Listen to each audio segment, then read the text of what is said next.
Hi all, welcome to comedy cracker. ഞാൻ Anjali Krishnan. CC Onam, നല്ലോണം പഠിച്ചോണം. ഇന്ന് നമ്മൾ വലിയൊരു ചരിത്രത്തെ പറ്റി പറയാനാണ് വന്നത്. അപ്പോൾ അതിനു മുന്നേ നമ്മുടെ ഈ വീഡിയോ ആദ്യമായിട്ട് കാണുന്നതായിരുന്നെങ്കിൽ ഈ നമ്മുടെ CCയുടെ ലേണിംഗ് ആപ്പ് ഒന്ന് ഡൗൺലോഡ് ചെയ്ത് വെച്ചോളാം. ഇവിടെ നമുക്ക് ഫ്രീ ഡെയിലി മോക്ക് ടെസ്റ്റുകൾ, ഡെയിലി ഫ്രീ ക്വിസുകൾ, പ്രീവിയസ് ഇയർ ക്വസ്റ്റ്യൻ പേപ്പർ വിത്ത് PDF നോട്ട്സുകൾ, അതുകൂടാതെ റാങ്ക് പെർഫോമൻസ് അനാലിസിസ് എല്ലാം തന്നെ അവൈലബിൾ ആണ്. നമുക്ക് PSC എക്സാംസ് എഴുതുന്നവരും പഠിക്കുന്നവർക്കൊക്കെ നമുക്ക് ഏറ്റവും ഉപകാരപ്രദമായിട്ടുള്ള ഒരു ലേണിംഗ് ആപ്പ് തന്നെയാണ് നമ്മുടെ CCയുടെ ലേണിംഗ് ആപ്പ് എന്ന് പറയുന്നത്. അപ്പോൾ നമ്മൾ പറയാൻ വന്ന കാര്യം എന്ന് പറയുന്നത് വലിയൊരു ചരിത്രത്തെ പറ്റി പറയാനാണ് വന്നത് അല്ലേ. അതായത് നമുക്ക് എല്ലാവർക്കും ഇതിനോടകം തന്നെ മനസ്സിലായിട്ടുണ്ടാവും, ഓണം 2026 അല്ലേ. നമ്മൾ ഓണം 2026 25 കഴിഞ്ഞപ്പോൾ ഓണം കഴിഞ്ഞപ്പോൾ നമ്മളെ നെക്സ്റ്റ് ഓണം എന്നാണ്, അല്ലെങ്കിൽ 2026 എന്നാണ് നമ്മൾ എല്ലാവരും കാത്തിരിക്കുന്നത് അല്ലെ. നമ്മൾ ഇന്ന് അത്തം മുതൽ നമ്മൾ എന്താണ് 10 ദിവസം വരെ നമ്മൾ എല്ലാ വർഷവും നമ്മൾ ഓണം ആഘോഷിക്കുന്നുണ്ട്. അതായത് ചിങ്ങം തൊട്ട് നമുക്ക് ആ ഒരു മാസം എക്സാക്ട് നമ്മൾ പറയുകയാണെങ്കിൽ ഒരു മാസം നമ്മൾ ഓണം ആഘോഷമാണ് അല്ലെ. ആഗസ്റ്റ് ഒക്കെ ആവാൻ നോക്കിയിരിക്കുകയാണ് ഓണം എന്ന് പറയുന്ന ആ ഒരു, അല്ലെങ്കിൽ നമ്മുടെ ദേശീയോത്സവം ആഘോഷിക്കാൻ ജാതിമതഭേദമന്യേ എല്ലാവരും ഒന്നടങ്കം ആഘോഷിക്കുന്ന നമ്മുടെ കേരളത്തിന്റെ ഉത്സവമാണ് ഓണം എന്ന് പറയുന്നത്. അപ്പൊ എല്ലാവരും വളരെ എക്സൈറ്റഡ് ആണ് എന്നറിയാം ഓണത്തിന്, അല്ലെങ്കിൽ ഓണവുമായിട്ട് തിരക്കൊക്കെ ആയിരിക്കും എല്ലാവരും. അപ്പൊ നമുക്ക് ഓണത്തിന്റെ ചരിത്രത്തെ പറ്റി ഡിസ്കസ് ചെയ്യാം. അപ്പൊ ഓണം എല്ലാവരും ആഘോഷിക്കുന്നുണ്ട്, പക്ഷെ ഓണത്തിനെ പറ്റി നമ്മൾ ചിന്തിച്ച് നോക്കിയിട്ടുണ്ട്, അതിന്റെ ചരിത്രം എന്താണ്, എങ്ങനെയാണ് ഈ ഓണം വന്നത്, എന്ന് തൊട്ടാണ് ദേശീയോത്സവമായിട്ട് ആഘോഷിക്കാൻ തുടങ്ങിയത്. നമുക്ക് എല്ലാവർക്കും ഐതിഹ്യം അറിയാം അല്ലെ. അതായത് നമുക്ക് മഹാബലിയെ വാമനൻ ചവിട്ടി താഴ്ത്തിയതിന്റെ ഒരു ഓർമ്മ, അല്ലെങ്കിൽ അദ്ദേഹത്തിന് ഒരു വരം കൊടുത്തു, ചവിട്ടി താഴ്ത്തുന്നതിന്, പാതാളത്തിലേക്ക് ചവിട്ടി താഴ്ത്തുന്നതിന് മുന്നേ ഒരു വരം കൊടുത്തു അല്ലെ. വർഷത്തിൽ ഒരു ദിവസം കേരളത്തിലെ പ്രജകളെ കാണാനായിട്ടുള്ള ഒരു അനുവാദം കൊടുത്തു. അപ്പൊ ആ ഒരു അനുവാദത്തിന്റെ ഭാഗമായിട്ടാണ് എല്ലാ വർഷവും അദ്ദേഹം ഈ തിരുവോണ നാളിൽ നമ്മളെ കാണാനായിട്ട് എത്തുന്നത്. അതാണ് കോമൺലി നമുക്ക് അറിയാവുന്ന ഒരു ഐതിഹ്യം. അത് ശരിക്കും പറഞ്ഞാൽ എക്സാക്ട് ഒരു ഐതിഹ്യമാണ് അല്ലെ. അപ്പൊ നമുക്ക് ഈ മഹാബലി തമ്പുരാൻ എന്ന് പറയുന്നത് ഒരു അസുര രാജാവാണ് അല്ലെ.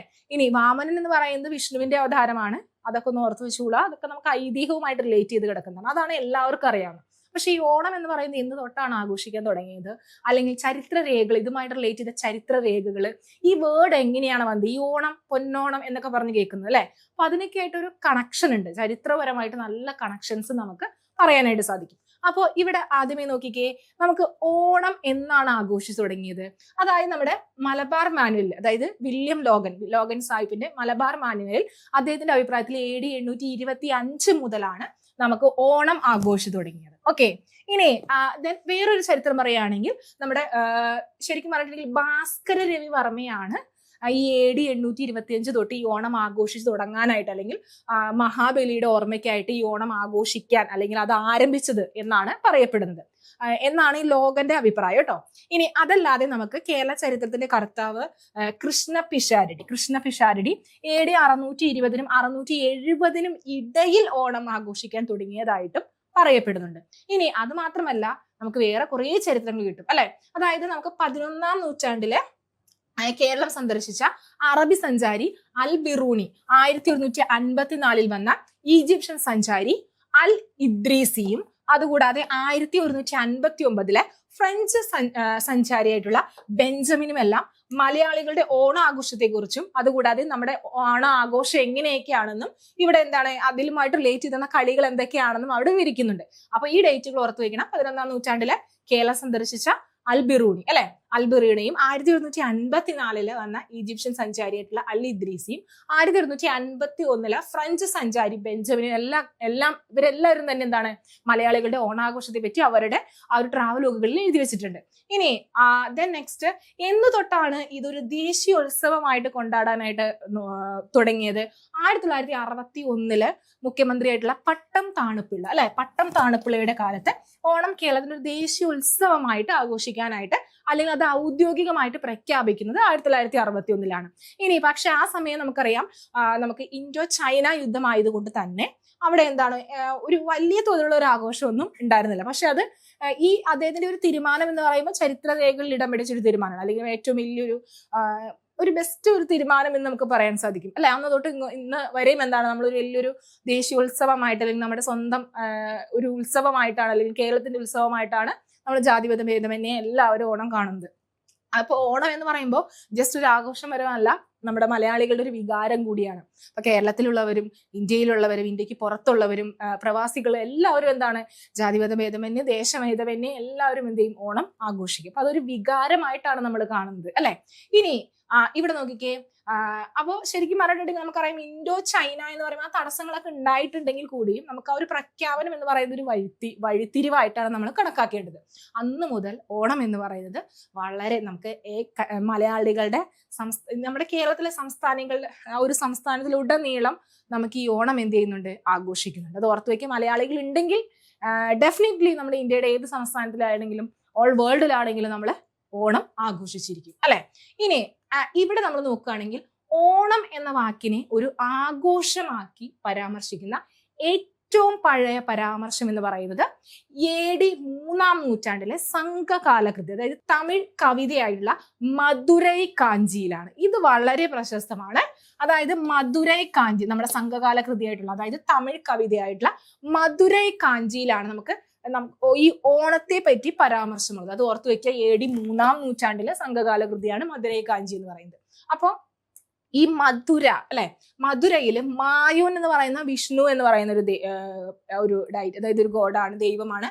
അപ്പൊ ഈ മായോന് സമർപ്പിച്ചുകൊണ്ട് ഓണം എന്നൊരു ഉത്സവം ആഘോഷിച്ചിരുന്നതായിട്ട് ഈ മധുരൈ കാഞ്ചിയില് പറയപ്പെടുന്നുണ്ട്, അല്ലെങ്കിൽ അതിനകത്ത് പരാമർശിക്കുന്നുണ്ട്.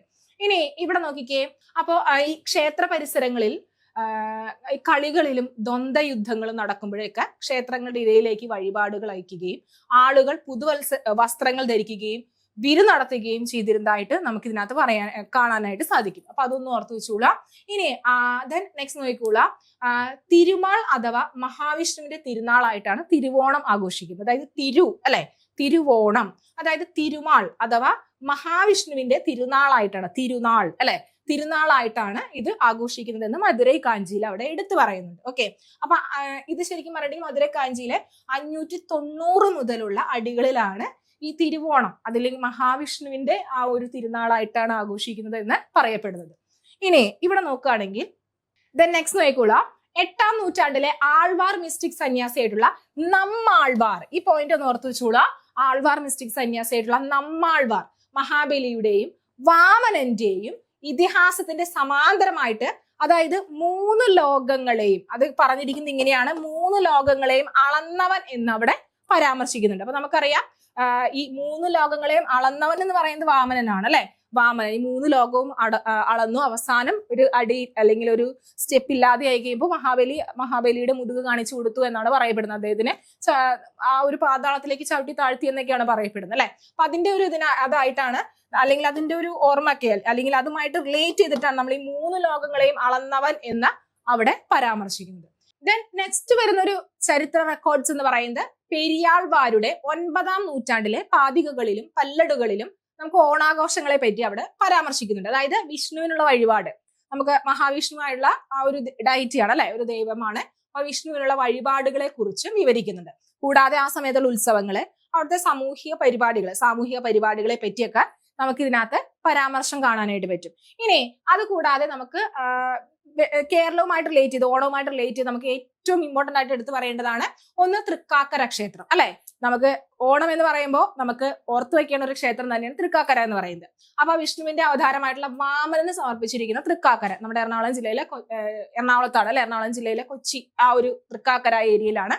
അപ്പൊ അവിടെ 11-ാം നൂറ്റാണ്ടിലെ ഒരു ലിഖിതത്തില് ഒരു ഭക്തൻ 2 ദിവസം മുമ്പും തിരുവോണത്തിനും നടത്തിയ വഴിപാടുകളുടെ ഒരു പരമ്പരയെ കുറിച്ച് അവിടെ പരാമർശിക്കുന്നുണ്ട്. അപ്പോൾ നമുക്ക് ഏറ്റവും എടുത്തു പറയേണ്ടത് ഓണത്തിനെ പറ്റി പരാമർശമുള്ള നെക്സ്റ്റ് നമുക്ക് കേരളത്തിലുള്ള ഒരു പ്രധാനപ്പെട്ട ഒരു സോഴ്സ് ആണ് നമുക്ക് തൃക്കാക്കര ക്ഷേത്രത്തിലെ കണ്ടെടുത്ത ഒരു ലിഖിതങ്ങൾ എന്ന് പറയുന്നത്. അപ്പൊ അതൊന്ന് ഓർത്തു വെച്ചോളാം. ഇനി വേറൊന്ന് പറയുകയാണെങ്കിൽ അവിടെ രാജകീയ സമ്മേളനങ്ങൾ നടന്നതിന്റെ തെളിവുകൾ ലഭിക്കുന്നുണ്ട്. അതായത് നമുക്ക് പുരാതന കേരളത്തിലെ പെരുമാൾ ഭരണാധികാരികൾ തൃക്കാക്കരയിൽ 1 മാസം നീണ്ടു നിന്ന ഒരു വലിയ സമ്മേളനം നടത്തിയിരുന്നതായിട്ട് അവിടെ നിന്ന് നമുക്ക് അറിയാനായിട്ട് സാധിക്കും. അപ്പൊ ശരിക്കും പറഞ്ഞാൽ ചരിത്രരേഖകൾ അങ്ങനെയാണ് പറയപ്പെടുന്നത്. അപ്പൊ ഇവിടെ നമ്മൾ പ്രാദേശികമായിട്ടുള്ള പ്രഭുക്കന്മാരും രാജാക്കന്മാരും എല്ലാവരും അവിടെ ഒത്തുകൂടാണ് അല്ലെ. അപ്പൊ അങ്ങനെ ഒത്തുകൂടിയ ഒരു ആഘോഷത്തിന്റെ തുടക്കമാണ്, അതായത് ആ ഒരു ഓണം അല്ലെങ്കിൽ ആ ഒരു വലിയൊരു ആഘോഷത്തിന്റെ തുടക്കം അല്ലെ. ആ ഒരു തുടക്കം കുറിക്കുക, അത് പിന്നീട് വികേന്ദ്രീകരിച്ച് ഓരോ ഗ്രാമങ്ങളിലേക്കും എന്ത് ചെയ്യുന്നുണ്ട്, ആ ഒരു ആഘോഷം അങ്ങനെ പടർന്ന് പന്തലിക്കുകയും ചെയ്തതായിട്ട് ഇവിടെ പരാമർശിക്കപ്പെടുന്നുണ്ട്. ഇനി അതുകൂടാതെ നെക്സ്റ്റ് വരുന്ന ഒന്നാണ് നമുക്ക് കേരളത്തിലെ ഏറ്റവും വലിയ ഹിന്ദു ക്ഷേത്രങ്ങളിൽ ഒന്നായിട്ടുള്ള, അതും വിഷ്ണുവിന് സമർപ്പിക്കപ്പെട്ടത് തന്നെയാണ്, തിരുവല്ല ക്ഷേത്രം. തിരുവല്ല ക്ഷേത്രത്തില് നമുക്ക് 12-ാം നൂറ്റാണ്ടിലെ ഒരു ലിഖിതത്തില് നമുക്ക് ഓണാഘോഷത്തെ കുറിച്ച് വളരെ വ്യക്തമായിട്ട് അവിടെ പരാമർശിക്കുന്നുണ്ട്. അപ്പൊ അവിടെ ഓണാഘോഷം അതിന്റെ വഴിപാടായിട്ട് ക്ഷേത്രത്തില് സംഭാവന നൽകിയിരുന്നതായിട്ട് ഇവിടെ ആ ഒരു ഇൻസ്ക്രിപ്ഷൻസ് അല്ലെങ്കിൽ ആ ലിഖിതത്തിൽ നിന്ന് നമുക്ക് ലഭിക്കും.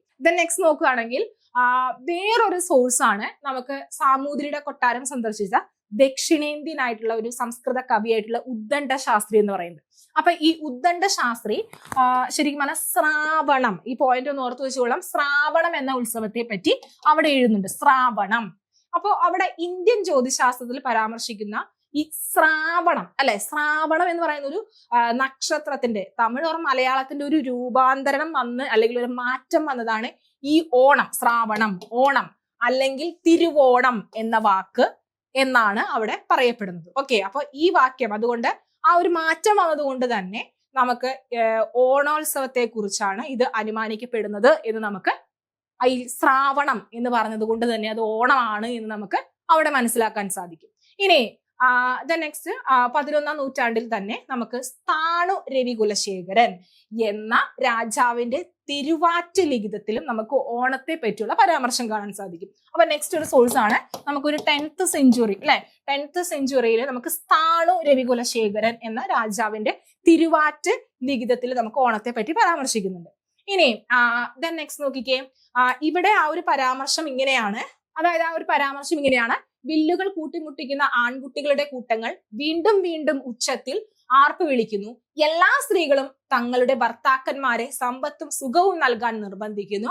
എല്ലാ പുരുഷന്മാരും തങ്ങളുടെ സ്ത്രീകൾക്ക് മനോഹരമായ വസ്ത്രങ്ങൾ സമ്മാനിക്കാൻ അലഞ്ഞു നടക്കുന്നു. ശ്രാവണ ഉത്സവം കേരളത്തിൽ നടക്കുന്നു അല്ലെ. ശ്രാവണം അതിന്റെ ഒരു മാറ്റം അല്ലെങ്കിൽ ഒരു മലയാളം വേർഷൻ മാറ്റം വന്നതാണ് ഓണം അല്ലെ എന്നാണ് അവിടെയും പരാമർശിക്കുന്നത്. ഇനി നെക്സ്റ്റ് നോക്കിക്കോളാം, സംഘകാലം അല്ലെ. സംഘകാലത്തിലേക്ക് നമ്മൾ തിരിച്ചു പോകുകയാണെങ്കിൽ സംഘകാലത്ത് കേരളത്തിലും തമിഴ്നാട്ടിലുമെല്ലാം മഴക്കാലത്ത് ഒരു ഭജനം ഇരിക്കും. അതായത് നമുക്ക് ഈ ചിങ്ങത്തിന് മുന്നേ കർക്കിടകം അല്ലെ. അപ്പൊ ആ ഒരു കർക്കിടകം എന്ന് പറയുമ്പോൾ ഭയങ്കര ഇടി മഴ, നമുക്ക് ഭയങ്കരമായിട്ടുള്ള ഒരു മഴക്കാലവും വെള്ളപ്പൊക്കവും ഒക്കെ ഉള്ള ഒരു കാലഘട്ടമാണ്. ആർക്കും വലിയ പണിയോ കാര്യങ്ങളോ ഒന്നും തന്നെ അവിടെ ഉണ്ടാകില്ല അല്ലെ. അപ്പൊ അങ്ങനെ ആ ഒരു സമയത്ത് മഴക്കാലത്ത് ഭജനം ഇരിക്കലും പഠനവും ഒക്കെ ആയിട്ട് ജനങ്ങൾ ഇങ്ങനെ പ്രാർത്ഥനയിലൊക്കെ ഇങ്ങനെ മുഴുകിയിരിക്കുന്ന ഒരു കാലഘട്ടമാണ്. അപ്പൊ 6 മാസം ദീർഘമായിട്ടുള്ള ഒരു മഴ അല്ലെ, മഴ പെയ്തുകൊണ്ടിരിക്കുന്നു. അങ്ങനെ കാറും പടലും ഒക്കെ തീർന്ന് ചിങ്ങമാസമാകുമ്പോ അല്ലെ, ചിങ്ങവെയിൽ എന്ന് പറയും അല്ലെ. അപ്പൊ കാറും പടലും ഒക്കെ തീർന്ന് മഴ മാറി വാണിജ്യം പുനരാരംഭിക്കുന്ന ശ്രാവണ മാസത്തിലെ തിരുവോണ നാളിലാണ് എന്ന് പറയപ്പെടുന്നുണ്ട്. അപ്പൊ അങ്ങനെ അതുകൊണ്ടാണ് ശ്രാവണത്തിന്റെ പാലി സമാന്തരണം ശ്രാവണം എന്നൊക്കെ അവിടെ അറിയപ്പെടുന്നുണ്ട്.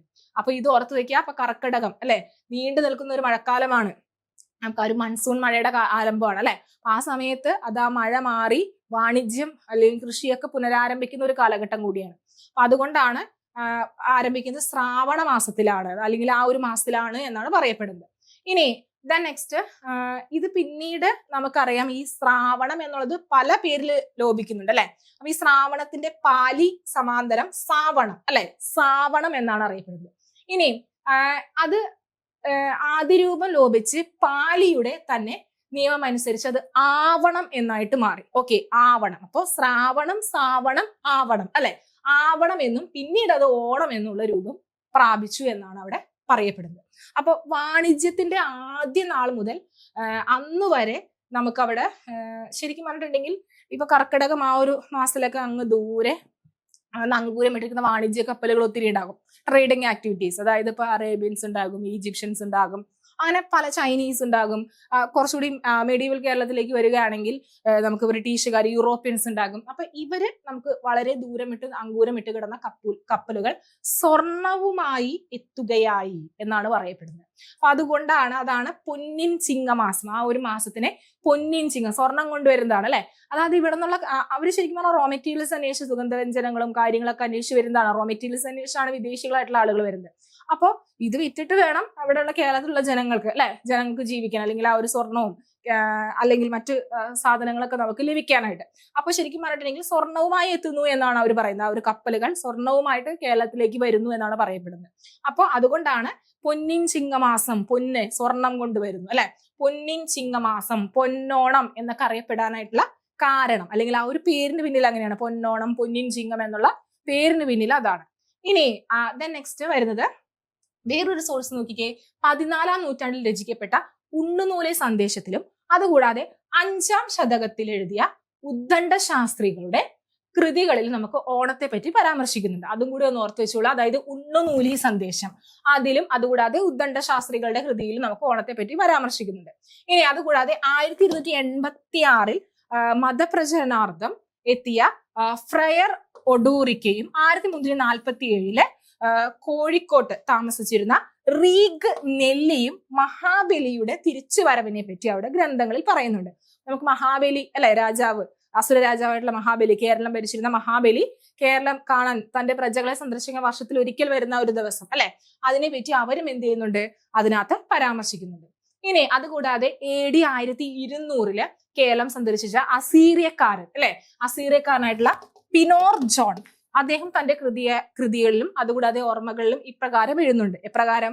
അതായത് ഇവിടെ സവിശേഷമായിട്ടുള്ള ഒരു ഉത്സവം നടക്കുന്നുണ്ട്. എന്താ? ഓണം അല്ലെ നടക്കുന്നുണ്ട്. നല്ലവനായ ഒരു ഭരണാധികാരികളുടെ സ്മരണയ്ക്കായിട്ടാണ് എന്ത് നടക്കുന്നത്, ഈ ഓണം അല്ലെ, അല്ലെങ്കിൽ ഈ ആഘോഷം കൊണ്ടാടുന്നത് എന്നാണ് പറയുന്നത്. അപ്പൊ അവിടെ ജനങ്ങൾ വളരെ സന്തോഷത്തോടു കൂടിയാണ് ഈ നാളുകളിൽ കഴിയുന്നത്. പല കളികളും കാണിച്ച് അവർ ആ ഒരു ആഹ്ലാദം പ്രകടിപ്പിക്കുന്നു എന്നാണ് അവിടെ പറയപ്പെടുന്നത്. അപ്പൊ അദ്ദേഹം, അതായത് പിനോർ ജോൺ തന്റെ ആ ഒരു ഓർമ്മകളിൽ എഴുതുന്നത് ഇപ്രകാരമാണ് കേട്ടോ. അപ്പൊ അത് എന്തിനെ പറ്റിയാണ് മെൻഷൻ ചെയ്തിരിക്കുന്നത്? ഓണത്തിനെ പറ്റിയാണ്. നെക്സ്റ്റ് നോക്കിക്കൂടാ, നമ്മൾ ആദ്യമേ പറഞ്ഞ മലബാർ മാനുവൽ അല്ലെ, മലബാർ മാനുവലിൽ നമ്മൾ വില്യം ലോഗൻ അല്ലെ, അതിന്റെ കർത്താവായിട്ടുള്ള ലോഗൻ ഓണാഘോഷത്തെ ചേരമാൻ പെരുമാളുമായിട്ട് ബന്ധപ്പെടുന്നുണ്ട്. ഓക്കെ, അതായത് പെരുമാൾ ശരിക്കും പറഞ്ഞാൽ ഇസ്ലാം മതം സ്വീകരിച്ച് മക്കത്ത് പോയി, അതായത് മക്കയിലേക്ക് പോയി എന്നാണ് പറയപ്പെടുന്നത്. അപ്പൊ ആ പോയത് ചിങ്ങമാസമാണ്. അപ്പൊ ആ ഒരു ചിങ്ങമാസത്തിൽ ഒരു തിരുവോണ നാളിലായിരുന്നു എന്നവിടെ പറയപ്പെടുന്നുണ്ട്. അപ്പോൾ ഈ തീർത്ഥാടനത്തെ ആഘോഷപൂർവം അനുസ്മരിപ്പിക്കുന്നതിനാണ് ഓണാഘോഷം അല്ലെങ്കിൽ ഓണം, ആ ഒരു ആഘോഷം അവിടെ നിമിത്തമായത് എന്നാണ് പറയപ്പെടുന്നത്. അപ്പൊ ലോകൻ ഓണത്തെ പറ്റി ഇങ്ങനെ എഴുതിയത് കൂടാതെ വേറൊരു കാര്യം കൂടി അവിടെ എഴുതുന്നുണ്ട്. അതായത് അദ്ദേഹം, അതായത് ചേരമാൻ പെരുമാൾ ഇസ്ലാം മതം സ്വീകരിച്ച് തിരിച്ചു വരുന്ന വഴിയിൽ മരണപ്പെട്ടു എന്ന് ഇവിടെ പറയുന്നുണ്ട്. ഓക്കെ, മരണപ്പെട്ടു എന്ന് പറയുന്നുണ്ട്. അത് കൂടാതെ വേറൊരു ചരിത്രം കൂടി ഇവിടെ പറയുന്നുണ്ട്. അതായത് തൃക്കാക്കര വാണിരുന്ന ഒരു ചേരമാൻ, അദ്ദേഹമാണ് ഈ ഇസ്ലാം മതം സ്വീകരിച്ച് മക്കയിലേക്ക് പോയത്. അപ്പൊ അദ്ദേഹം പെരുമാളെ ചതിയില് ബ്രഹ്മഹത്യ ആരോപിച്ച് ജാതിഭ്രഷ്ടനാക്കിയതും നാട് കടത്തിയെന്നും, എന്നാൽ അദ്ദേഹത്തെ അത്യന്തം സ്നേഹിച്ചിരുന്ന ജനങ്ങളുടെ എതിർപ്പിനെ തണുപ്പിക്കാൻ എല്ലാ വർഷവും, അതായത് തിരുവിഴ നാളിൽ, അതായത് ആ ഒരു തിരുവോണ നാളില് മാത്രം നാട്ടിൽ പ്രവേശിക്കാനായിട്ടുള്ള ഒരു അനുമതി അവിടെ എന്ത് ചെയ്തു, നൽകപ്പെട്ടു എന്നും, അദ്ദേഹത്തിന്റെ ആശ്രിതർക്കായിട്ട് അദ്ദേഹം എല്ലാ വർഷവും ആ ഒരു രാജ്യം വിട്ടിട്ട് പിന്നീട് എല്ലാ വർഷവും ഒരു ദിവസം അദ്ദേഹം, അതായത് ഈ തിരുവോണ നാളിൽ അദ്ദേഹം പ്രജകളെ കാണാനായിട്ട് എത്തിയുമെന്നും അവിടെ സമർപ്പിക്കപ്പെടുന്നുണ്ട്. അപ്പൊ ഈ ആ ഒരു ഓർമ്മയ്ക്കായിരിക്കണം തൃക്കാക്കരയപ്പൻ എന്ന പേര് അവിടെ വന്നത്, അല്ലെങ്കിൽ ഈ ഓണത്തപ്പൻ എന്ന് പറയുന്ന ഒരു ഇതിനെ അവിടെ നമ്മൾ ഓണത്തിന്റെ ആഘോഷങ്ങൾക്കായിട്ട് പ്രതിഷ്ഠിക്കുന്നത് എന്നും കൂടിയാണ് അവിടെ പറയപ്പെടുന്നത്. അപ്പൊ അതൊന്ന് ഓർത്തു വെച്ചോളൂ. അപ്പൊ ഇവിടെ എന്താ പറഞ്ഞിരിക്കുന്നത്? അപ്പൊ തൃക്കാക്കര വാണിരുന്ന ചേരമാൻ പെരുമാൾ അല്ലെ, ചതിയില് ബ്രഹ്മഹത്യ ആരോപിച്ച് ജാതിഭ്രഷ്ടനാക്കി അല്ലെ, നാട് കടത്തി. പക്ഷെ എന്നാൽ അദ്ദേഹത്തിന് ആ ഒരു ജനങ്ങളൊക്കെ വളരെ നല്ല രീതിയിൽ എന്ത് ചെയ്തിട്ടുണ്ട്, സ്നേഹിച്ചിട്ടുണ്ട്. അപ്പൊ ആ ഒരു ജനങ്ങളുടെ എതിർപ്പിനെ തണുപ്പിക്കാൻ എല്ലാ വർഷവും തിരുവിഴ, അതായത് ഈ ഓണാഘോഷത്തിൽ അദ്ദേഹം ജനങ്ങളെ കാണാനായിട്ട് വന്നുകൊള്ളാം, അല്ലെങ്കിൽ വരാനായിട്ടുള്ള ഒരു അനുമതി കൂടി അവിടെ കൊടുത്തിട്ടുണ്ട്. ഓക്കെ, അപ്പൊ ആ ഒരു സമയത്ത് മാത്രമേ ആ നാട്ടിൽ പ്രവേശിക്കാനായിട്ടുള്ള അനുവാദം ആർക്കുള്ളൂ? ഇദ്ദേഹത്തിനുള്ളൂ. അപ്പൊ അങ്ങനെ അദ്ദേഹത്തിന്റെ ആശ്രിതർക്ക് നൽകിയ രാജ്യം അദ്ദേഹം അങ്ങനെ വിട്ട് പിന്നീട് എന്താണ്, വർഷത്തിൽ ഒരിക്കൽ അദ്ദേഹം കാണാനായിട്ട് വരും എന്നാണ് അവിടെ പറയുന്നത്. അപ്പോ ഈ അദ്ദേഹത്തിന്റെ ഈ ഒരു ഓർമ്മയ്ക്കായിട്ടാണ് തൃക്കാക്കരപ്പൻ അല്ലെ, തൃക്കാക്കരപ്പൻ എന്നും അല്ലെങ്കിൽ നമ്മൾ ഓണത്തപ്പൻ എന്നൊക്കെ പറയുന്ന ആ ഒരു തൃക്കാക്കരപ്പനെ നമ്മൾ പ്രതിഷ്ഠിക്കുന്നത്.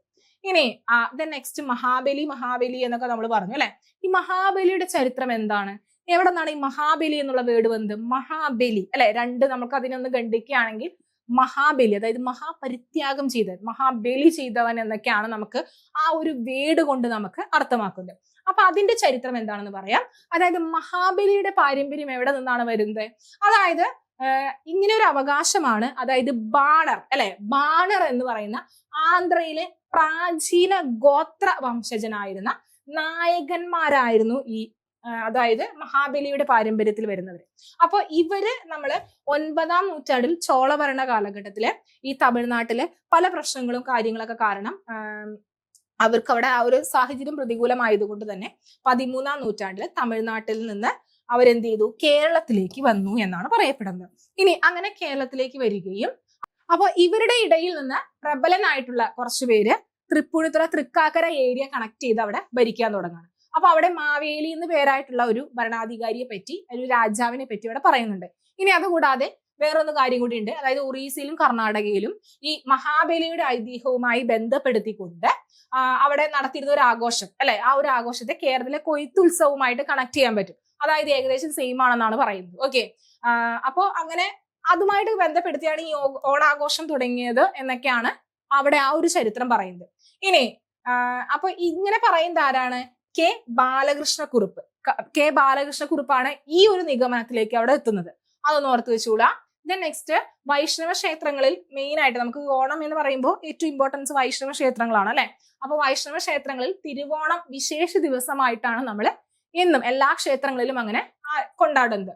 പിന്നെ അതുകൂടാതെ നമുക്ക് അപ്പൊ 27 നക്ഷത്രങ്ങളിൽ ഈ തിരുവോണം അല്ലെ, തിരുവോണമാണ് മഹാവിഷ്ണുവിന്റെ പ്രാധാന്യമായിട്ടുള്ള ഒരു നാളായിട്ട് അല്ലെങ്കിൽ ആ ഒരു ദിവസമായിട്ട് അവിടെ എടുത്തു പറയുന്നത്. പിന്നീട് കാർഷികവും വാണിജ്യവുമായിട്ട് നമുക്ക് ഇതിനെ കണക്ട് ചെയ്യാം. അതായത് ഈ ഓണം നാളുകളെ നമുക്ക് കണക്ട് ചെയ്യാനായിട്ട് പറ്റും. അപ്പൊ അത് പിന്നീട് നമുക്ക് അറിയാം. അവിടുത്തെ ആ ഒരു നമ്മുടെ കേരളത്തിന്റെ ആ ഒരു ജോഗ്രഫിക്കൽ ആയിട്ടുള്ള ഫീച്ചേഴ്സും കാര്യങ്ങളൊക്കെ അനുസരിച്ച് ഒരു വാണിജ്യപരമായിട്ട് കൂടി എന്ത് ചെയ്യുന്നുണ്ട്, ഇവിടെ ഓണത്തിന് അവിടെ കണക്ഷൻസ് വരുന്നുണ്ട്. അതായത് കോരിച്ചൊഴിയുന്ന മഴയും പ്രതികൂല കാലാവസ്ഥയുമുള്ള കർക്കിടക മാസത്തിന് ശേഷം കാറും കോളും ഒക്കെ മാറി അവിടെ എന്ത് ചെയ്തു, ആ ഒരു വാണിജ്യ കപ്പലുകളൊക്കെ വരികയും ആ ഒരു വെയിൽ ഒക്കെ തെളിയുകയും കൃഷി അല്ലെങ്കിൽ കൃഷിക്ക് അനുയോജ്യമായി അല്ലെങ്കിൽ വിളവെടുപ്പിനൊക്കെ അനുയോജ്യമാവുകയും ഒക്കെ ചെയ്യുന്ന ഒരു മാസം കൂടിയാണ് നമുക്ക് ഈ ചിങ്ങമാസം എന്ന് പറയുന്നത്. അപ്പൊ വിദേശ കപ്പലുകൾ പണ്ട് സുഗന്ധ ദ്രവ്യ വ്യാപാരത്തിനായിട്ട് കേരളത്തിലേക്ക് കൂടുതലായിട്ട് അടുക്കുന്നത് ഈ മാസത്തിലാണ്. ഓക്കെ, അപ്പൊ അതാണ് നമ്മൾ കുറച്ചു മുന്നേ പറഞ്ഞ പൊന്നിൻ ചിങ്ങം, പൊന്നു കൊണ്ടുവരുന്നു, കപ്പലുകൾ പൊന്നു കൊണ്ടുവരുന്നു എന്ന് പറയുന്നത് അല്ലെ. ഇനി ഇവിടെ അങ്ങനെ സ്വർണം കൊണ്ടുവരുന്ന ഈ മാസത്തെ എന്താണ് പൊന്നിൻ ചിങ്ങമാസം എന്നും ഓണത്തെ പൊന്നോണം എന്നും വിളിക്കുന്നത് അതുകൊണ്ടാണ്. ഓക്കെ, അപ്പൊ കേരളത്തിൽ വിളവെടുപ്പിനേക്കാൾ അതിന് പ്രാധാന്യം വരുന്നത് എന്തിനാണ്? വ്യാപാരത്തിനാണ് അവിടെ പ്രാധാന്യം വരുന്നത്. ഓക്കെ, അതായത് നമുക്ക് ഇവിടെ ഉള്ള ഒരു മെറ്റീരിയൽസ് അങ്ങോട്ട് വിദേശികൾ ട്രേഡ് ചെയ്താലാണ് നമുക്ക് അതിനുള്ള ക്യാഷും കാര്യങ്ങളും ഗോൾഡും കാര്യങ്ങളൊക്കെ കിട്ടുള്ളൂ അല്ലെ. അപ്പൊ മെയിൻ ആയിട്ട് അവിടെ വ്യാപാരത്തിനായിരുന്നു പണ്ട് അവിടെ ഏറ്റവും ഇമ്പോർട്ടൻസ് വരുന്നത്. പക്ഷെ ഇപ്പൊ എന്താണ്, ഇപ്പൊ ശരിക്കും പറഞ്ഞാൽ നമുക്ക് ആഘോഷങ്ങൾക്കാണ് പ്രാധാന്യം വരുന്നത് അല്ലെ. ഓണം എന്ന് പറയുമ്പോൾ നമ്മൾ എപ്പോഴും ചിന്തിക്കുക പുത്തൻ ഡ്രസ്സ് എടുക്കണം, അല്ലെങ്കിൽ നമ്മൾ എങ്ങനെ ആഘോഷിക്കും, എന്ത് ഡാൻസ് കളിക്കും, എന്ത് പാട്ട് പാടും എന്നൊക്കെയാണ് നമ്മൾ ചിന്തിക്കുന്നത് അല്ലെ. അപ്പോൾ എന്തൊക്കെ പ്രോഗ്രാംസുകൾ നടത്താം, വടം വലിക്കാം അല്ലെ, കസേര കളിക്കാം, അങ്ങനെ കുറെ ആഘോഷങ്ങൾ കാര്യങ്ങള്, സദ്യ, എത്ര സദ്യവട്ടങ്ങൾ ഭക്ഷണങ്ങൾ വേണം, സദ്യവട്ടങ്ങൾ വേണം എന്നൊക്കെയാണ് എല്ലാവരും ചിന്തിക്കുക അല്ലെ. അപ്പോൾ ആ ചിന്തയുടെ കൂടെ തന്നെ നമുക്ക് പഠനം എന്ന് പറഞ്ഞ ഒരു ചിന്ത കൂടി നമുക്ക് എന്ത് ചെയ്യണം, ഇവിടെ വേണം. ഓണമൊക്കെ കഴിയും അല്ലെ, ഈ മാസം കൊണ്ട് നമുക്ക് ഓണമൊക്കെ കഴിയും. പിന്നെ നമ്മൾ പഠനത്തിന്റെ ട്രാക്കിലേക്ക് വരണം. പക്ഷെ അതിന്റെ ഒരു ബെസ്റ്റ് സമയം കൂടിയാണ് ഈ ഓണാഘോഷത്തിന്റെ ഇടയിൽ എന്ന് പറയുന്നത്. അതായത് ഒത്തിരി ഓഫേഴ്സും കാര്യങ്ങളൊക്കെ നമുക്ക് എല്ലാ അതിലും കയറി വരുന്ന ഒരു ദിവസങ്ങൾ കൂടിയാണ് ഇത്. അപ്പൊ അതുകൊണ്ട് തന്നെ നമ്മുടെ CC-യില് നമ്മുടെ ഓണാഘോഷത്തിന്റെ ഭാഗമായിട്ട് എല്ലാ കോഴ്സുകൾക്കും ഒരു ആകർഷകമായ ഓഫറുകൾ നമുക്ക് ലഭിക്കുന്നുണ്ട്. അപ്പൊ ഇവിടെ നമുക്ക് സ്പെഷ്യൽ ഓഫറിൽ നമുക്ക് കിട്ടി എന്ന് വിചാരിച്ചിട്ട് പഠനവുമായിട്ട് റിലേറ്റ് ചെയ്തിട്ടുള്ള യാതൊരുവിധ കോംപ്രമൈസേഷനും ഇല്ല. നമ്മൾ നല്ല രീതിയിൽ നമ്മൾ പഠിച്ചു തുടങ്ങും. നമുക്ക് റെക്കോർഡിംഗ് ക്ലാസ്സുകൾ, അതുകൂടാതെ PDF നോട്ട്സുകൾ, വീക്ക്ലി ലൈവ് ക്ലാസ്സുകൾ, മെന്റർഷിപ്പ് പ്രോഗ്രാംസ് എല്ലാം തന്നെ ഇവിടെ അവൈലബിൾ ആണ്. എക്സാംസ് അടക്കം അവൈലബിൾ ആണ്. അപ്പൊ ഈ ഓണം എന്ന് പറയുന്നത് ആഘോഷങ്ങളുടെ മാത്രമല്ല, പഠിച്ചു തുടങ്ങാൻ പുതിയൊരു തീരുമാനം എടുക്കാനായിട്ടുള്ള, അല്ലെങ്കിൽ ചിങ്ങമാസം എന്ന് പറഞ്ഞ പുതിയ കേരളത്തിലെ അല്ലെ മലയാളം അനുസരിച്ച് പുതിയൊരു വർഷം തുടങ്ങുന്ന ഒരു മാസമാണ്. അപ്പൊ അതുകൊണ്ട് തന്നെ ഈ പുതുവത്സരത്തില് നമ്മൾ പുതിയ ഒരു തീരുമാനം അവിടെ എടുക്കുക എന്നുള്ളതാണ് ഏറ്റവും ബെറ്റർ ആയിട്ടുള്ള ഒരു കാര്യം എന്ന് പറയുന്നത്. അപ്പോൾ ഉടനെ തന്നെ ഇങ്ങോട്ടേക്ക് പോകുന്നോളാം. CC നല്ലോണം പഠിച്ചോണം അല്ലെ. നമുക്ക് പഠിച്ചിട്ട് തന്നെ നമുക്ക് മുന്നേറാം. അപ്പൊ ഈ ഓണത്തിന് നല്ലൊരു തീരുമാനം എടുക്കാം. അപ്പൊ ഈ കോഴ്സിന്റെ നമ്മുടെ ഓഫേഴ്സുമായിട്ട് റിലേറ്റ് ചെയ്തിട്ടുള്ള എന്തെങ്കിലും ഡൗട്ട്സുകൾ ഉണ്ടെങ്കിൽ കോൺടാക്ട് ചെയ്യുക. 8589083568 എന്ന് പറയുന്ന നമ്പറിൽ കോൺടാക്ട് ചെയ്യുക. അപ്പൊ വീഡിയോ ഇഷ്ടമായെങ്കിൽ ലൈക്ക് ചെയ്യുക, ഷെയർ ചെയ്യുക, സബ്സ്ക്രൈബ് ചെയ്യുക. പിന്നെ ഒരു കാര്യം കൂടി, നമ്മുടെ ഓണത്തിന്റെ ചരിത്രം എന്ന് പറയുന്നത് ഇതിൽ തീരുന്നില്ല. ഒത്തിരി ചരിത്രങ്ങൾ നമുക്ക് കിട്ടും. അപ്പൊ ഇവിടെ നമുക്ക് ഓണവുമായിട്ട് നമുക്ക് ബുദ്ധമത ചരിത്രവുമായിട്ട് നമുക്കൊന്ന് കണക്ട് ചെയ്ത് പറയാനായിട്ട് പറ്റും. അത് ഏതൊക്കെയാണ് ആ ഒരു ബുദ്ധമത ചരിത്രം? അത് കൂടാതെ ഞാൻ പറയാതെ ഒത്തിരി ചരിത്രങ്ങളുണ്ട്. അത് എന്തൊക്കെയാണ് എന്ന് നിങ്ങൾ ഇതിന്റെ കൂടെ ഒന്ന് കമന്റ് ചെയ്തേക്കണേ. അപ്പോൾ വൺസ് അഗെയിൻ വീഡിയോ ഇഷ്ടമായെങ്കിൽ ലൈക്ക് ചെയ്യുക, ഷെയർ ചെയ്യുക, സബ്സ്ക്രൈബ് ചെയ്യുക. വീണ്ടും മറ്റൊരു വീഡിയോയുമായി കാണാം. Thank you. CC ഓണം നല്ലോണം പഠിച്ചോണം.